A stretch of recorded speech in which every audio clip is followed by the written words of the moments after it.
welcome back to the P.O.P, aka the Preston Outdoors Podcast. In this week's episode, we're going to have Mr. Levi Nix on with us, and we're going to be talking about some late season ice fishing. Now, some little housekeeping stuff. Make sure you guys are checking out the podcast on all the major streaming platforms. Also, if you're more of a video person, we will be posting the episodes on the Preston Outdoors YouTube channel as well. So if you get a chance, you want to watch those instead of listening to the podcast, you are very well free to do that. If you have any questions that on the podcast itself or on the video, the same episode, go ahead and leave a comment on YouTube on those videos, or you can go to the Preston Outdoors website and post. I have blog posts on there for each one of these episodes. Go ahead and comment on those, any of the questions, concerns, whatever you guys have, or ideas for different episodes, whatever it may be. You go ahead and do that. We'll get to those questions and stuff like that in further videos. Maybe we'll be having a Q&A video or something like that. That way we can increase you guys' interaction in the P.O.P, and it'll help me out as a creator and also be able to answer your questions, stuff like that. Last thing here, don't forget to check out every Thursday at 3 p.m. Central Time. I'll be posting a new YouTube video. We got a couple more ice fishing videos, I think, coming up. A coon hunting video that will be launched this week or next week, so make sure to check that out. And before you know it, we'll be down in Alabama for the Bassmaster Open, so we'll have all those videos coming to you. So without further ado, let's take a little break here and get to Mr. Levi Nix. All right, here we have him. Mr. Levi Nix is on with us here. Levi, welcome to the podcast, and thanks for joining us. Appreciate it, man. Thanks for having me. Not a problem. I know you are one that I want to do this episode with. We've been planning on doing it for a couple of weeks. Life gets in the way, and finally being able to sit down and talk about this. This is something that Levi, more so than me in the last few years, but when I was younger, was definitely a time of year and a topic that I was really, really excited about. Now that I'm getting more into the bass fishing tournaments and stuff like that, the late ice season really isn't something that I'm able to do. So I mean, it was a great time to get you on here. So if you guys don't know already, Levi is a buddy of mine originally from the Valley City, North Dakota area. Him and I were able to fish together and stuff like that quite a bit. Ice fishing a lot more. We did get out in the boat a couple times like that, but we actually filmed. Levi, I would say the last 2 years besides this year, our early season ice fishing videos, we were always out together. Targeting the crappies and the walleyes and stuff like that. So avid fisherman. So I think it'll be a great guy to have on here. You can add. Yeah, let's get into it, man. Yeah, let's get into it. Let's get into it. So, we're gonna start off with some 3 simple questions. I probably know the answer to these, but I like the everybody that's listening and watching to be able to get to know you a little bit more. We're going to start with something simple. What is your favorite? Oh, we're going to switch that up. We're going to switch that around. Besides fishing, what is something that you enjoy? If you're not fishing, what else would you enjoy? What's the first thing that comes to your mind? Golf, 110%. 110%. You can see the hat. So what's the hat then? So the people hat that are listening. Is the Classic at Madden's, which is a golf resort over here in the Brainerd-Baxter area in Minnesota. I moved over here in June. Wanted to take a little golf world into an experience. Loved it ever since. Don't get me wrong. I did bring 4 summer fishing rods with over. All my tackle boxes, everything. Got all my ice stuff over here as well. But if I'm not fishing, I'm something to do with golf. I'm either on the golf course, watching golf at home. I've been doing that the last weekend with the Players Championship. But yeah, definitely golf for sure. And in the wintertime, I mean, you still working at the Classic. Were you running the golf simulator or something like that? Yeah, it was running the golf simulator. It was our first year we had it over at Madden's at the resort too. We had it in the Pine Beach West pro shop. So I've been doing that in the wintertime as well. So, but besides that, if golf in Minnesota, North Dakota, whatever, besides sitting in the simulator, I know you bowl a lot. I mean, that's kind of a winter league thing that not a lot of people would know about you unless they knew you personally. But you like to bowl, right? Yeah. It's kind of a little well-known secret that I've been keeping for a couple years now. So I just like to. I'm the one guy who shows up, like especially this year. Moved over to Minnesota. I've showed up to a couple of these tournaments and did pretty well at them. And all these old guys are like, who's this guy? I see North Dakota plates rolling up. Who's this guy coming over here and beating me out and cash prizes and stuff like that. So no, it's been good. It's been a lot of fun. Met some new people. I'd kind of like to say it like we have our own slang in bowling world. It's like a bowling family or something like that. Mm-hmm. I've met a couple of people and they've been willing enough to kind of let me in on the family, if you want to call it that. See, there's a lot of I don't know if anybody listening or yourself or watching whatever listens to Bass Talk Live, and that's probably the number one bass fishing podcast out there with Mark Jeffries and Matt Painrack.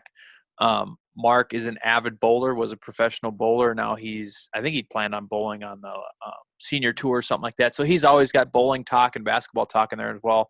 And they do a lot of comparisons between the bowling world and the fishing world. So it's kind of, I'm not a good bowler. I bowl at family events kind of thing. Just get her as long as she didn't go a gutter ball, that kind of thing. But the similarities that they were able to talk about in their show compared to fishing is pretty cool. So I can definitely relate to what you Right. feel and like to do for the bowling side of things. Yeah, no, it's been fun. I mean, I've been doing it for, oh geez, what am I? I'm 22. Been there doing it since I was 6 or 7 years old. So Mm-hmm. I've been into it for a while. Yeah. Yeah. And that gives you, besides, like you said, you can't really get out and run the course golf in Minnesota. So you got a No. chance to work the simulator, but then you do the bowling thing on the side. And you also work at, it's not Gander Mountain anymore. Was it Gander Outdoors over there? Is Gander, it Bemidji? yeah. Nope, Baxter. Baxter. That's where it's at. Yeah. So how do you like Gander Outdoors. doing that? Because I know this is your first year running that show. Going into it, I kind of had an idea of what it was going to be like, and I was completely wrong. I wasn't even close to what I was thinking it was. It's good though. Being able to go into work every day and share the love and the passion that I have for fishing with others and helping people out. I get questions about like earlier this winter, like when the January, February months, how everybody knows how it gets tough. Fishing gets really, really hard. Everybody goes, so what do you do January and February? I give them feedback. You go through, you give them, a couple lures, stuff like that they're willing to try. A lot of it is just patience. The whole thing of fishing, the whole world of fishing knows it's just patience. Patience is key. Getting back to the whole gander thing, I mean, it's cool. I've seen a few familiar faces in there before, guys who I never thought I would ever see in there. And you just, you help them out with their needs. And then worst case, you sit down. I wouldn't say sit down with them, but you have a conversation with them about, fishing stories and, what you've been catching, where you've been catching, stuff like that. So no, it's been really good though. Because I know that's something you and I had talked about, and I mean, we didn't even have it written down here. It just made me think about it, is the retail side of things. You run into a lot of guys in different tackle shops that don't know the butt of a rod from the tip of a rod, basically. Like I've had horror stories where I've had to restring buddies' rods and reels and stuff up because of things just went wrong. So it's nice to know that, like, such yourself, a guy that knows what he's doing, pretty much you can go in there. Somebody can come in, he's got X, Y, Z problems. He can get them figured out. He can go from there. And I've always thought the retail side of thing would be fun for the fact that, God dang it, Abby, get out of here. Come here. All right, time out. Special guest, Abby. If you guys have checked out any of the YouTube channels, if you're listening on the podcast, I apologize, but this is my black lab. And if you've seen any of the duck hunting videos, this is her. And she thinks she needs to come up here. All right, get down. Thank you. Everybody noticed that yellow collar she's got on. Must be somebody's favorite color. Yes, sir. Now she's laying down in her bed right here next to me. So, but anyways, what I was saying is that I always thought retail would be a fun side of things. Where I'm at, it's not. I'm 45 minutes to an hour away from a retail store where you can do hunting and fishing and stuff like that. I think it's really cool to where you can bring your knowledge and to help people. And then basically you're surrounding yourself with guys or women or kids, whatever, that are literally trying to get better or more or interested in the same things you are. So it's not like going to your 9-to-5 job. I mean, yes, there's going to be sucky parts about each thing, but you're able to talk with people that have basically the same interests as you, and then you can flip-flop ideas around. You can basically, it's a big brainstorm session for the people that want to talk. I mean, there's times where you just go in there, no, I don't need help, blah, blah, blah, and you can go from there. But I think it's Yep. definitely something cool. And I know you and I have talked about it. You've got your sucky days at work, just like everything else. But overall, I think, I thought it was cool that you got a job there and that you're able to, share your knowledge of fishing with everybody. Yeah, you didn't believe me at first when I told No, you. I didn't. You said there's no way you working at Gander Outdoors. I was like, yes, bro. And what did I do? I'm pretty sure I went to work the next day and I sent you a photo of me in my outfit. Yeah, with with the polo. vest on. Yeah. Yep. Yeah, Uh-huh. because Gander Mountain was my favorite store that they had in Fargo here in North Dakota by far. And when they went out of business, that was kind of tough. But now that you're over there working, so you're working over there. You've got Yep. many lakes and stuff that you have access to. I mean, you can still come home. Your family's here close by in North Dakota. You can still come home. But if you had to choose, I mean, this is anywhere across the country. This is anything. If you want to go Oh, on a man. trip somewhere, what would your favorite species to target be? Oof. I guess I wouldn't say distance travel because everybody would take that up because then you probably don't get a chance to do it. But anything that you fish for already, that would be your favorite species to target. Can I have more than one? Ooh, depends on what you say.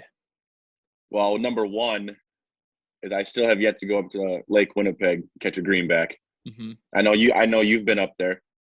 And of course, we can't get up there. We can't get up there this past year, with all the COVID and stuff like that. But so you're saying that your favorite species to chase or target would be walleyes then? Yeah, 100%. Mm-hmm. Connor said basically the same thing. Well, look at your rod and reel setup. You got 35 different spinning rods. Of course, you're not going to be. Well, yeah. I wouldn't say it's 35, but it's more so maybe down 25 or so. we're getting there. So we're getting there. Walleyes are your favorite.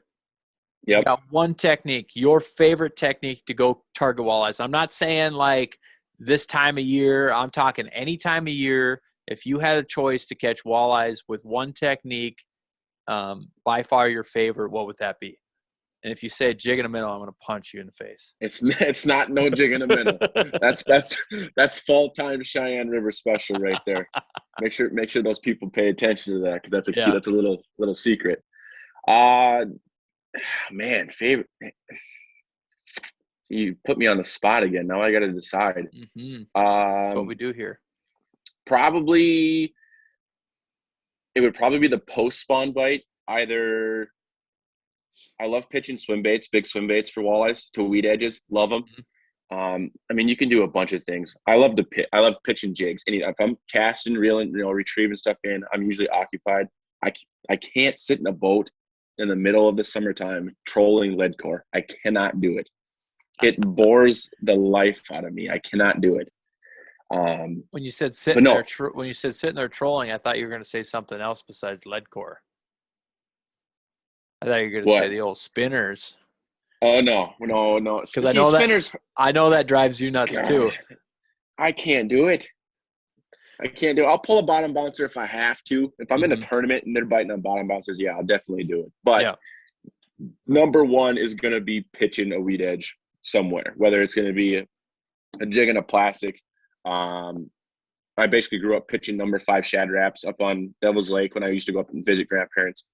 And another thing that I've started to get into the last 2-3 years is pitching number 5, number 6 ripping wraps to the weed edges as well. If you got a weed to rock transition, hop those things off the rocks. It's dynamite. So between those two, the 3 examples you gave me, we still got to knock it down to 1. It's got to be jigs and plastics. It's got to be. That's what I figured you'd say. And for me, it's funny because like I when it comes to bass fishing, I don't mind fishing slow, but the whole fact of like trolling, you think since I'm bass fishing a lot more, you're casting all the time. Yeah. But I tell you what, man, we grew up fishing walleyes. If it wasn't fishing the river, we were fishing the lakes. We would troll spinners. We'd always use, artificials, which not a lot of people use right away. And that's a topic I know we can talk about on future episodes. But I don't know, man. I could put my 2 rods out there and we could troll all day and I could just sit there and I got one in the rod holder. I got one in my hand and we're just sitting there waiting. I can do that for some stupid reason. But everything else, for bass fishing, I'd rather be casting and stuff like that. But Yeah, I can definitely see the jig and the plastic thing. And at certain times of the year, either your post spawn or whatever, I know that Right. at certain times, and a guy that kind of knows what he's doing, you can outfish live bait with a plastic. Absolutely. So I live and breathe it. Live and breathe yeah, it. exactly. So So we're talking post spawn, but now we're in ice fishing season. This is yep. a late ice time of year. You know, you've lived and grew up in North Dakota. Now you're in Minnesota. I mean, you've got a little bit of transition. We'll talk to that later down the way here. But we're going to talk about, like it's title of the video, we mentioned before, late ice fishing season. And the number one thing I have written down here, people are going to be coming, hopefully coming to listen to the show or watch. They want to, learn something new about how to catch them, areas, stuff like that. But number one on my list I have is ice safety. It's the same concept as if you're going. I look at it like this: when you're going from fall into winter, everybody's Yep. eager to get out on the ice. You got your boat put away, but I feel even more so. You're checking ice. You're looking for safe ice heading out there from fall into winter. I think the transition from winter to spring is sometimes the most deadly or dangerous time of year, because coming from open water to ice, you're expecting to fall through, but you may not be paying Yeah. as much attention to the weather patterns or Yep. whatever's going on in your area. You're coming from driving on the ice midwinter to late ice, where things can change very, very quickly. And if you're not paying attention to that, so for you, what is some things that you do coming to late ice that you would like to share with some people for safety reasons? Well, for me, is as soon as it hits the first 50-degree day in late ice, I'm done driving on the lake. Because I know, not a lot of people think it's going to, deteriorate that ice that much, but it definitely does take a toll. So whether it be, you're driving, some of the, Gull Lake, for example, you drive a mile and a half out to some of the spots that you're fishing. Eventually, once it gets warm like that, I personally tell myself that getting to that spot isn't worth, having the chance to fall through and, how that all works. Granted, I can't say much. I've been through 7 times in my short 22 years. But So that was the early ice, checking ice, wasn't it? 5 of those times were, Yeah. 5 So, of the times were early ice. 2 of the so times were late ice. it brings up you fell through, you have experienced that. What's something that, say, the first time you fell through early ice or late ice, when you fell through going out trying to fish, what's something that you wish that you have or that you carry all the time with you, or something that somebody may overlook still trying to get out there for safety equipment? Ice picks, 110% number one. Always, even to this day, even the middle of winter, I know it sounds kind of cliche, whatever, but I still carry them in a pocket of mine with me every time I go out on the lake. They've basically saved my life. I wouldn't say saved my life, but they've helped me get out of those situations all 7 times. I would say ice picks is another one. Another good thing to have is a good set of bibs and a good coat. Like, all these brands are coming out now with flotation suits and stuff like that. Those definitely help as well. That's what my question was going to be. Do you think those, say, the striker bibs, they were one of the big ones that ever came out with the floatable, blah, blah, blah, and more companies Right. are coming out with more of those suits. Do you think somebody that's an avid early ice, late ice guy or girl, do you think that's a big help or kind of a necessity, do you think, in your opinion? 110%. 110%. I have 2 pairs of striker ice bibs. I've had the one pair I've had for almost 2-3 years now, 4 years now. I've loved them ever since. Like, they're probably the best pair of bibs I've had.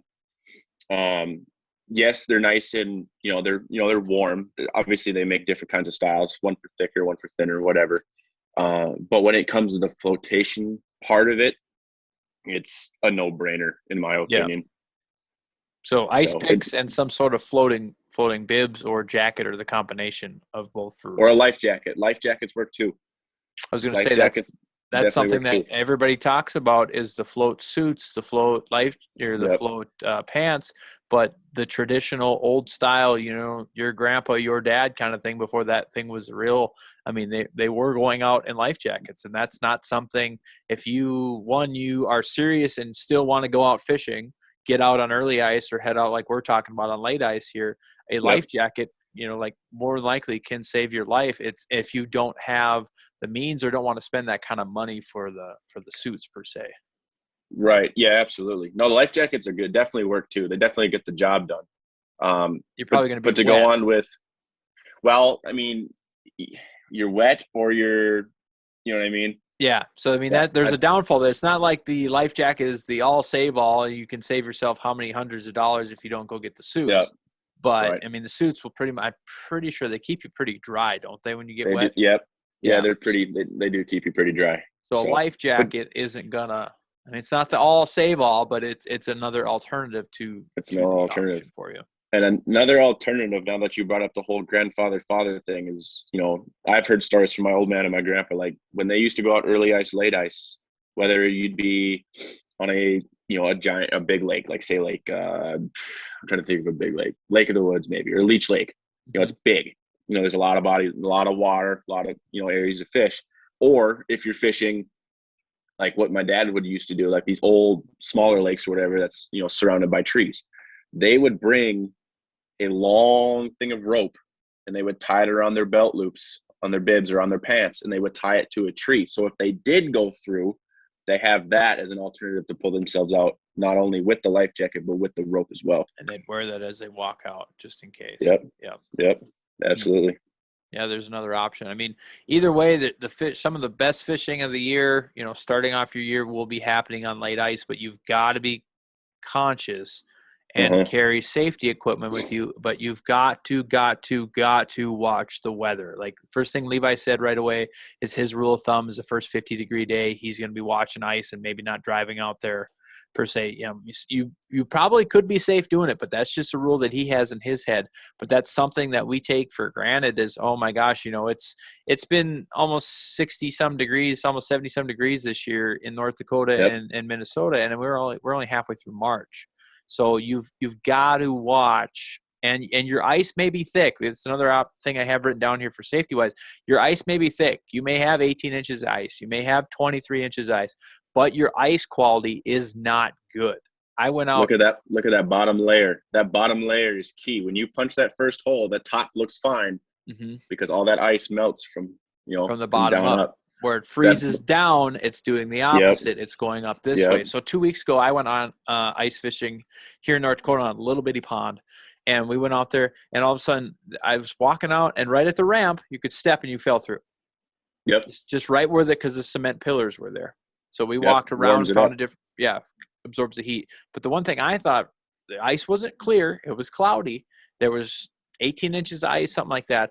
But what I noticed is now – you look at the weather, but then also if you think about the earth, we're rotating more, getting more direct sunlight. There was sticks, pieces of wood, probably 2 feet. You know, fell off the trees and were laying on the water or on the ice, and they were 1.5 inches to 2 inches melted through the ice just from the sun hitting them. And a stick doesn't warm up a lot, but hits them and it starts sinking through the ice. I'm like, God, that's kind of, that's eerie a little bit. And then we had a plastic ice scoop, plastic handle, plastic scoop itself. We scooped out a few holes and we were fishing there. And when we went to leave, that ice scoop handle was 1/4 inch into the ice, melted. We had direct sunlight, 40 degrees. It was windy, but I was thinking, it really made me think of that for safety wise, is your ice quality sucks most of the time where you're at. But if a plastic ice scoop can conduct heat, it's not metal, it's not anything like that. If that can go through 1/4 inch, 1/8 inch, whatever it was through the ice, like just the handle was, to where when I went to pull it, it was hooked. It was hooked on the ice, and I had to back it out. And it's one of those things you've got to be careful with. Like I said, if one of those plastic things can melt through the ice, think of what the ice quality is doing. We could hear it. We could hear water, kind of running into the holes just from the top. There's no snow cover, anything like that. So, yeah, like you said, you're freezing this way in the winter, and in the fall to winter, and you're doing this. It's another great point there. Winter to spring, yeah. Well, that makes a guy think, like with your ice scoop, like. I suppose I should guess, like how long were you guys out there? A couple hours all day? I think I'd say half a day, something like that. At least six hours. So we'll take 6 hours, and if a plastic scoop melts through 1/4 inch of ice in 6 hours, at what, 50, 60 degrees? It was probably like 40 degrees, something like that. It was probably maybe 1/4 inch, 1/8 inch. I mean, it was in there a lot. So when I went to pull, I had to like back it out and unscoop it. And scoop it out. But the thing that got me is that wood, like wet sticks on the ice, because they've been, and they've probably been there for a while, but the fact that they were 1 inch to 2 inches sunk in, Yep. yeah, I was like, Yep. hmm. That makes you think, how much does that ice really go when it's 50, 60 degrees, when there's, I mean, granted, when there's no wind and it's straight sunlight all Yep. day, how much did that ice get melted that fast? That's So crazy. you've got to be careful. We can tell you all the areas, and we can, the questions we'll get to here, areas, techniques, best, blah, blah, blah. But if you can't make it out there because you get injured, or, heaven forbid somebody dies, Yep. all this information that we're about to share with you isn't going to help you at all. So that's something that I want to make sure I had written down. Number 1 on my list, it's circled. Levi and I are talking about safety, because that's number 1. No, when they say no ice at all is ever safe. Is ever safe. No ice is ever safe. 110% true. Yeah, it's 110% true. So always remember that. Making it out on a lake, say if you're fishing 45, 50 degrees, making it out on a lake and fishing is one thing, but then you got to think about it. Like, you've been there, been there for, 6, 7, 8 hours. Say you fish in a lake all day, you're on a hot panfish bite, whatever. Coming off, that ice is going to be completely different than the stuff that you walked over that morning. Completely different. Yeah. There's people have sent me videos where they walk out. This was 2 inches of ice this morning. They come back out, and now they're 3 feet, 4 feet, 5 feet, 6 feet away from the bank. It's all open. So guys, throwing your stuff across, walking through. I mean, it wasn't very deep when the guy sent me that, but he had to swim for the most part to get across.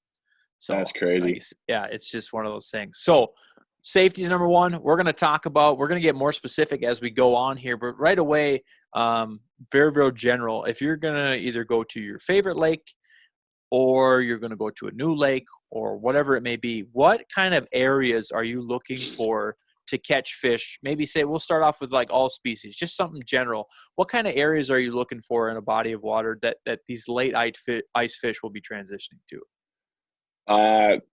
Towards late ice, probably if there's some sort of, I don't want to call it like an exit, but like a bay maybe, or like I don't want to, like a shallow bay that you would think would have like weed growth in it.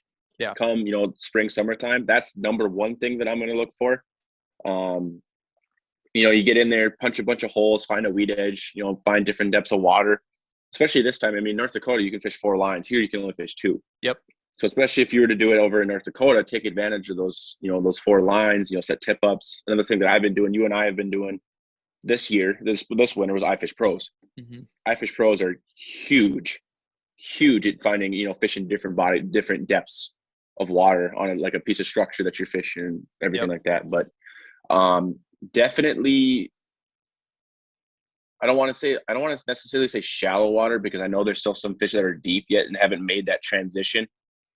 But shallower bays, 110%. That's where I'm going for sure. It's not like they're in, like when somebody may not understand this when they say shallow, it's not like the fish are going to go from their wintering areas to 3 feet of water. Some it will. We're not fishing is not it's a generalist activity, because not everything is exact here.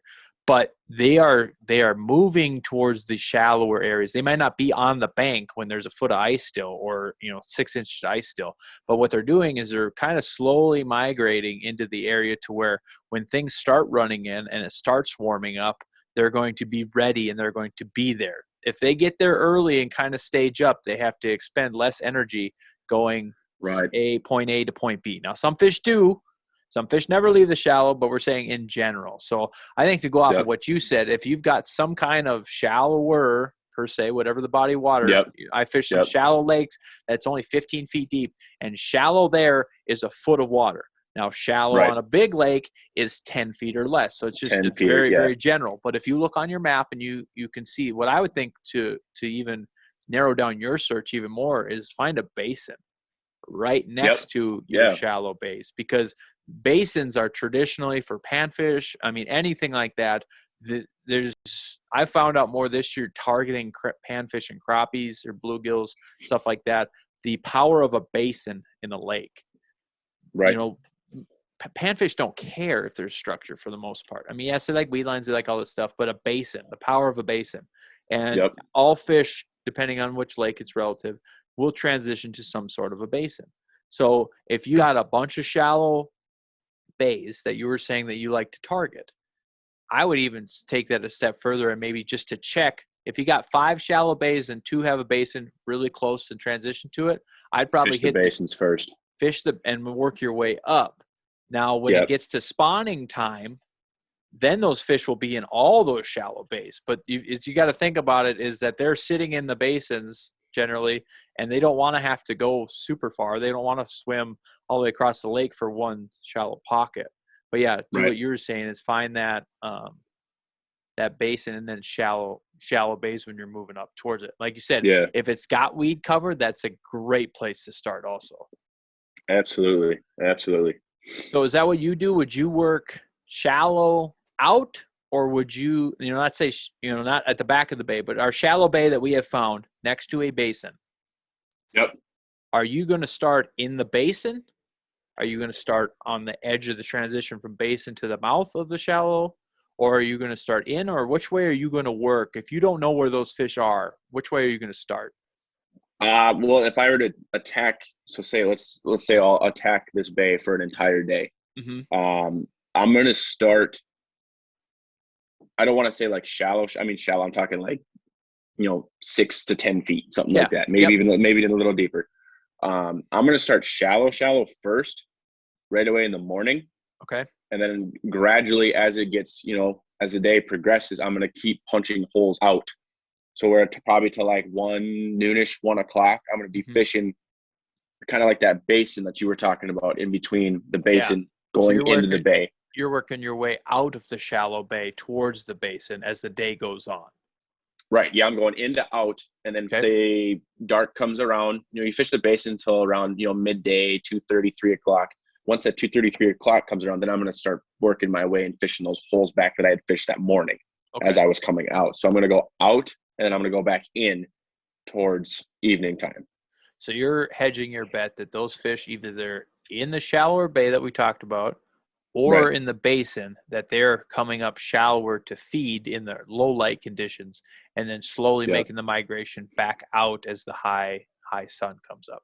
Right. High sun cruising, main lake stuff. Yep. 100%. See, that's interesting because I don't know. I think for some reason when I was thinking of this question, I thought I would start in the basin. Just for the fact is like, yes, I understand there's a low light bite, which, will happen at some point or some area.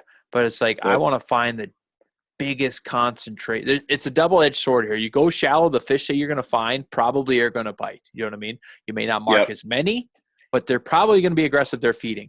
But it's like you got two. You can, like you said, you can go for those aggressive fish, or you can find the biggest massive fish and try and make them to bite. So it's almost like I would start, just inside the basin, and then I would punch going shallow to the shallow bay to find and see where those fish are sitting. I think the biggest key for me right away would be from the basin meets the mouth of the shallow bay, that transition zone, even if it's a 2-3 foot drop, any of that little drop coming up there. I think I would try and hedge my bet in the morning, setting up on top of that, and then putting like an iFish Pro or something on the drop off, and then one in the basin.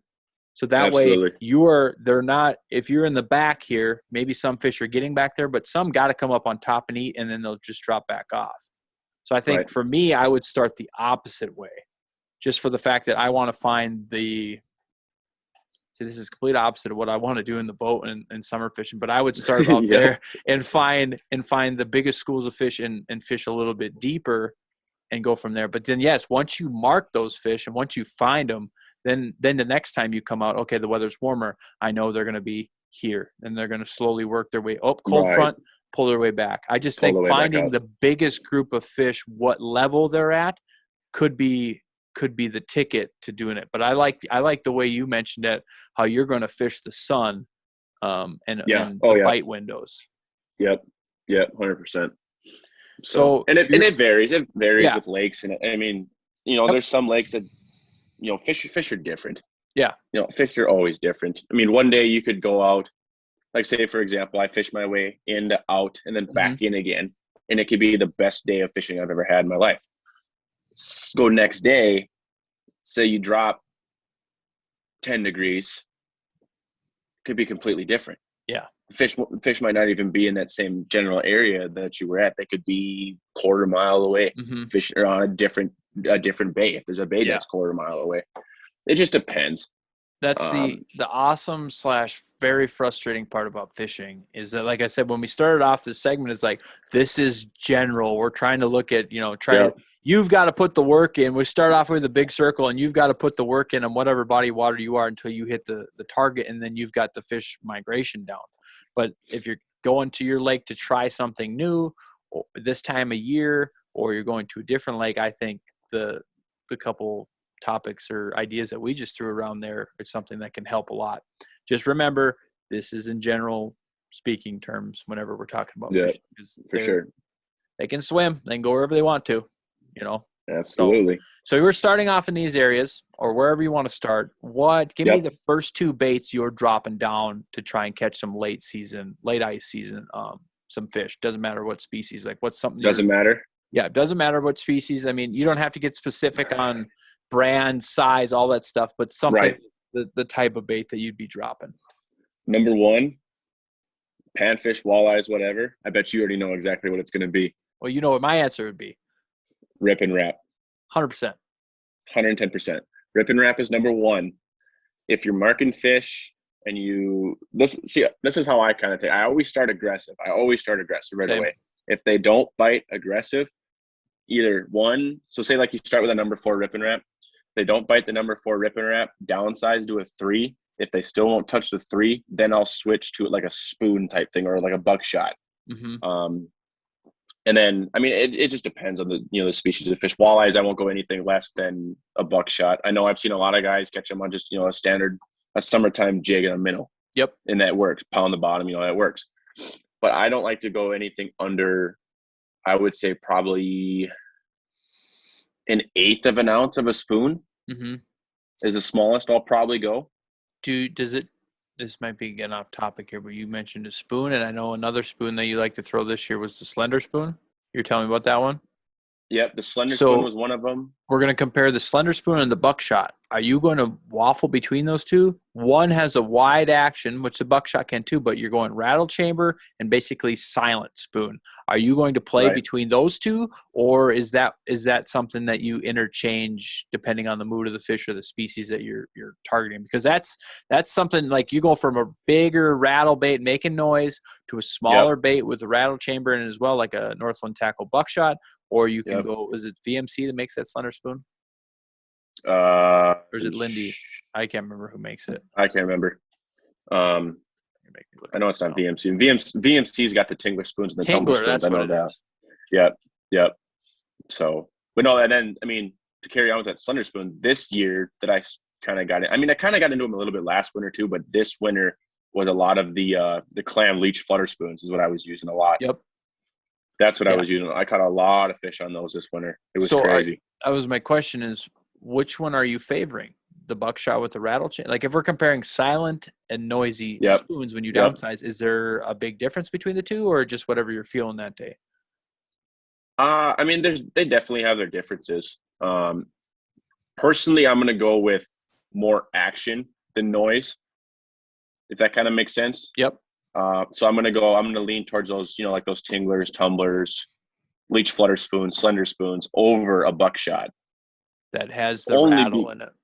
Right. Only because if I'm starting out using a rip and wrap that has rattles and they don't want nothing to do with the rattles, granted, it could be a big bait that they don't want, whatever. But if they don't want the rattles, I'm not going to go downsize to a buckshot that still has rattles in it compared to something that just has more action than what a buckshot would give off. So when you're downsizing it, they're not eating the rip and wrap. Are you tipping it with a plastic, tipping it with waxies, minnow head? Like, what is your go-to, or are you leaving it plain? See, that's the thing that I found out new this winter.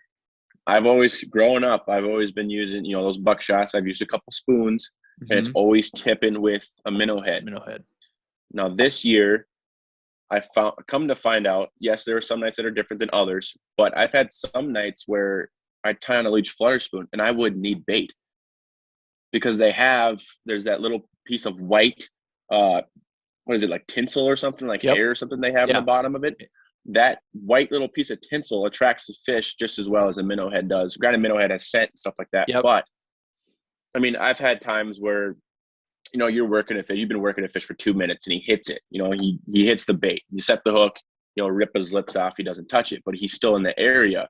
And I know I've lost my minnow head completely. Mm-hmm. So now I'm just sitting there, I'm ripping the spoon, and he'll come back up and hit it again without any bait on it. Yeah. And the first time that happened is what changed my mood for the rest of the winter time. Like I hardly tipped the flutter spoon with minnow heads or anything the rest of the year. So, because I was fishing with a couple guys and they were using the slender spoon or tingler spoon and they weren't tipping it with anything. And I was really surprised that they weren't catching anything because I grew up the same way. Is before Rippin' Raps came out or anything like that, or the big, rattle bait craze, it was I started off with the noisiest thing I had, and that was a buckshot. But which was a buckshot. We always tipped it with something. So then what I had normally done is I'll do the same thing, except I'll start off with a Rippin' Rap. Now, for not to get on a giant off track here, but I will fish bigger Rippin' Raps than you do generally. And I am probably to a fault at most points will throw the Rippin' Rap. Like that's what I want.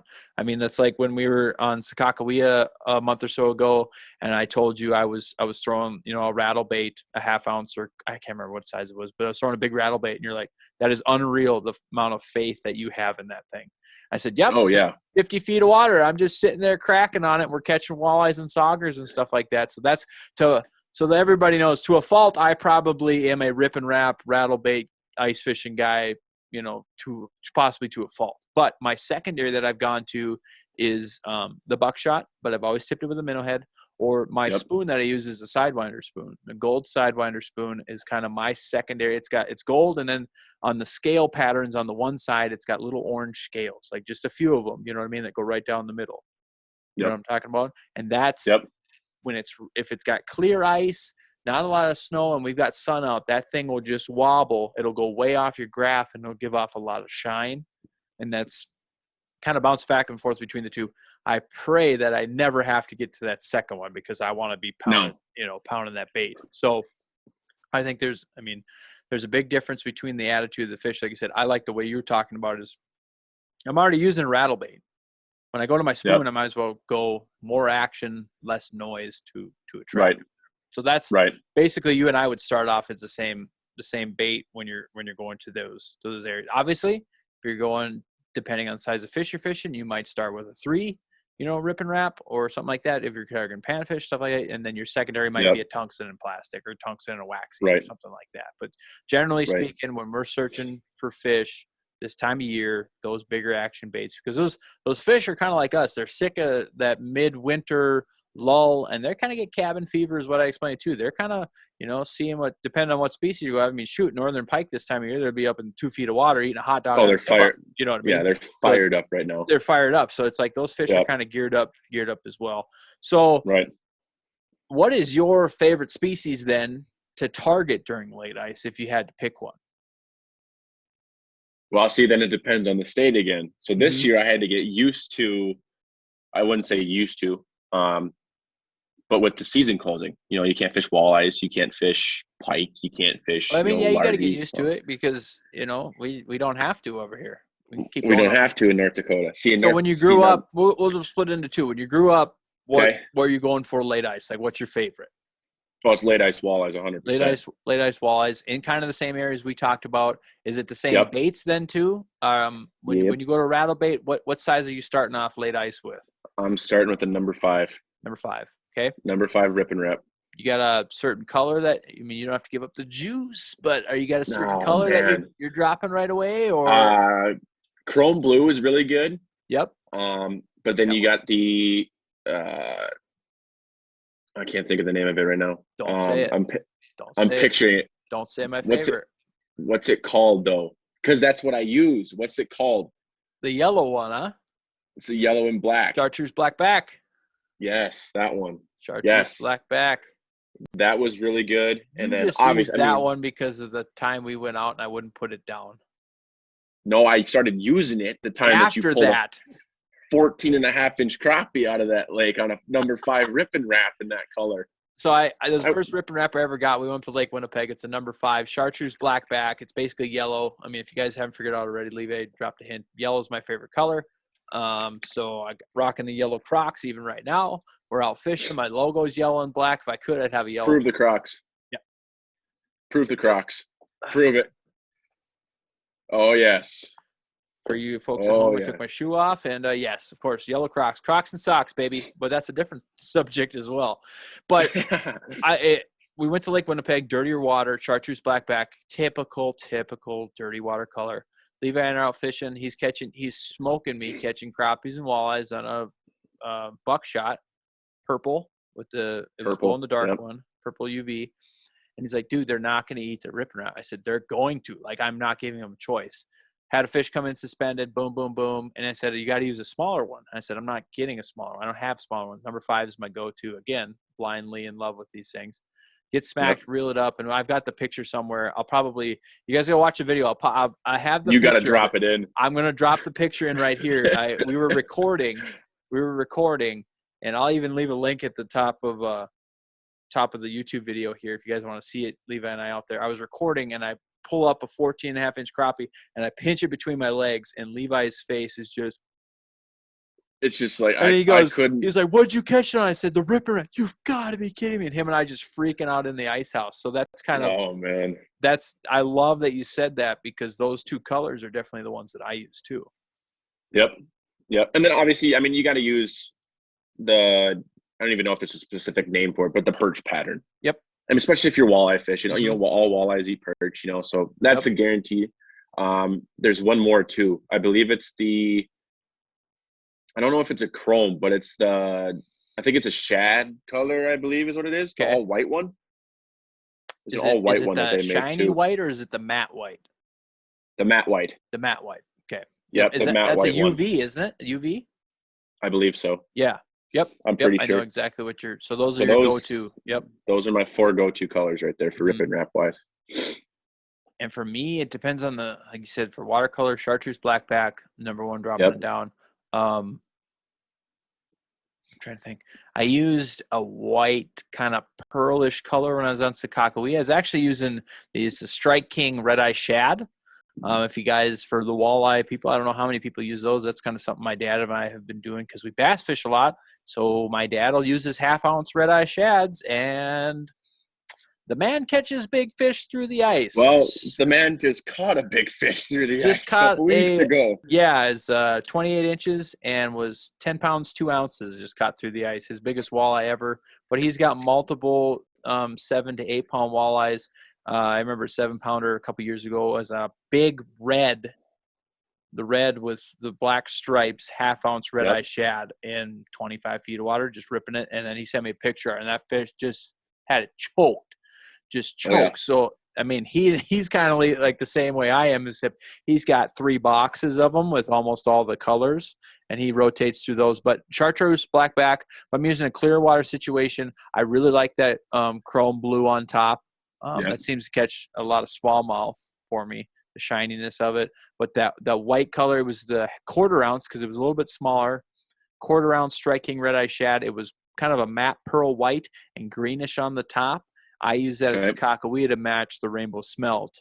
And I don't know if that had anything to do with it, why we catch fish, but in my head it made sense. And those are starting off with a number 5. That's what I'm doing. This year was the only time I put a number 4 on is when I was targeting perch. And I used a perch color one in my videos. I showed you number 4 perch because perch eat perch. And that's. Dude, it makes no sense. It makes no sense. I don't understand it. The buckets were full, and we caught a ton of fish. I guess it doesn't make sense, but I mean, if realistically, they eat themselves. Or you can go anytime your minnow pattern, do something, match the hatch, like Levi said. Yeah. If you're using a perch-colored one, you're chasing walleyes, that kind of thing. Get it as close as you can, and then let them tell you what they want for size-wise. But that kind of thing, right? Yeah, that's definitely my favorite way to do it. So now that you're in Minnesota. And you've got a season-wise and everything's pretty much shut down, what are you targeting late ice there now? Big crappies. Big crappies? Big pre-spawn crappies, yep. Mm-hmm. Granted, you'll catch a few. I mean, big gills are fun too, but growing up, I've never been a guy who – I don't want to say I don't know how to chase a big blue gills because I kind of have a sense in doing it, Yeah. But I haven't been the one to strictly go out and target bluegill specifically myself. I think I did it twice this winter with a couple buddies of mine. We did, we caught a couple 9.5s, 10 inchers. But this time of the year with the season closing, it is strictly crappie fishing for me, 110%. So what are you starting off there with crappie-wise for lures when you're chasing them this time of year? Number 4 rip and wrap, Number tipping the fours? bottom treble hook with some spikes. Yep. So you actually okay? I got 2 questions for you. Shoot. Number one color and your number 4 that you're chasing crappies with. Okay. The chrome pink color. Okay. Yep. And 2, you're tipping it with something? Yep. Tipping it with waxies and spikes. I can't do it. Don't hate. I know you like fishing them things bare, but I can't. I don't. I've seen too much where it messes. I can see like when you're pounding it and they come up and they got something to look at. But it's like, for me, I really want the loud wobble moving. And sometimes I would probably, it depends on how you do it. I guess I might fish them too hard to where I'll rip those suckers off. You know what I mean? Yep. Rip the spikes off. But I guess, like you said, if they're coming into that minnow profile rattle bait and you're just doing that and you can finish them with those spikes, that's something, I'm open to try anything, but that's just something interesting I didn't think you would do. Right. And the reason I put them on that bottom treble hook, is because Bottom, when you're fishing, you're talking about the first one. the bottom, front, the bottom of the bait. The one that's on the chest, not the one in the tail. Yep. So everybody knows he's talking about the bigger, lower hanging one, I should say. And the reason I do that is to keep that tail open. So if you're sitting there and you're you're slowly moving that ripper, that back tail is still moving up and down. So you got that action of the back tail still moving up and down, but you got the spikes and the wax ones on the bottom end of it for them to kind of close the deal. Is the kind of way that I go about it. So okay. And then since we're talking crappies, panfish, what's your number 2 bait if they're not biting the rip and wrap? Then it would be a 1/32 ounce VMC tumbler spoon. A what? How big was that? 1/32. Oh my gosh, what is that thing? Small. It's like you probably go catch a fathead minnow with that thing. Yeah, that's pretty small. See, it's funny that you say that. I would go to a tungsten. Like my second would be a tungsten. See, and a lot of people do that though. Mm-hmm. A lot of people go straight to the tungsten. See, tungsten is my 3rd step. Okay. Is my 3rd step. It's kind of the same with walleye fishing too for me. Because you start with the rattle or the rip and wraps, and you go spoon, then I go tungsten with a minnow. Crappie fishing, it's kind of the same thing. I'll go number 4 rip and wrap to a spoon, a smaller spoon. I don't know if it's exactly spoon. One. Yep. I don't know if it's exactly 1/32 ounce, but it's small. It sounded good. Well, hey, that's all that matters. So I'll go rip and wrap, spoon, and then I'll go to the tungsten. And to start off with the tungsten, I know a lot of guys will go tungsten with spikes right away. I'm not fishing spikes. I'm fishing plastics right away. See, that's if I go tungsten. Yeah. I go plastic. So when you're going after them, is there a favorite plastic that you like to throw for them? There's so many. I know there's a lot. You don't have to tell me that. I said your favorite. Probably. Oh man, it's Are you matching? Go ahead. Clam Mackie plastic. I can't think of the name of it. I would say anything clam Mackie plastics. It's like a spike kind of thing. It looks like a spike. I was going to say, are you getting specific? Some guys go into that. They want that minnow profile that time of year, or do they want the bug profile? Like, do you get that specific with it? Always go bugs. I'm always bugs. Yeah. Color matter? Depends. Some days it's different. White and red have been my favorite when it comes to plastics. I go white, black, and chartreuse. I guess I've never thrown black. Chartreuse, I have had good days perch fishing. Yep. But white for me is king. And then when I was targeting bluegills, it's the clam Mackie, the Jamie, the little bug with the 2 tails. That's what I'm thinking of. The Jamie in red. Yep. I put on a white, I put on chartreuse, but that red on a tungsten so red and white are kind of my 2 that I go back and forth. I maybe need to sprinkle in some black because a lot of the natural bug forage is black. Yep. But But yeah, that's kind of a because I know some guys say, oh, you got to go minnow profile, you got to get those blah blah blah, and it's like. And then what if the fish don't want minnow profile that day? Then what do you do? But I guess like we're saying, we're fishing late ice. They are kind of trying to transition Well, up. A minnow is right. kind of a